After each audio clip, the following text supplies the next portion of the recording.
কাজে কর্মে এই সিনেমাটা কত দূর এগিয়েছে। Thank you Sherin madam,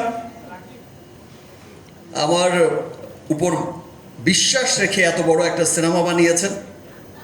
R sincerity, আমরা শিল্পী সিয়াম, আমরা তো সকলেই শিল্পী, আমরা চেষ্টা করি সবসময় আমাদের সর্বোচ্চটা দিয়ে একটা ভালো কাজ করার চেষ্টা করে যাই।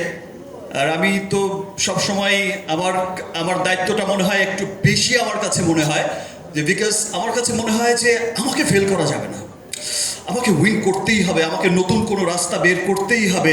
যেই রাস্তায় চলবে আমার পেছনের সবাই, যে রাস্তায় চলবে সিয়াম, যে রাস্তায় চলবে আজকে যেই ছেলেটা নতুন এসেছে, আজকে যে মেয়েটা নতুন এসেছে, ওর পথ চলাটাকেই আমি আরো ইজি করে দিয়ে যেতে চাই। বিশ্ব জয় করেছে শাহরুখ খান, তার পেছনে রণবীরও সেই সুবিধা নিয়ে যাচ্ছে। এটাই সিস্টেম।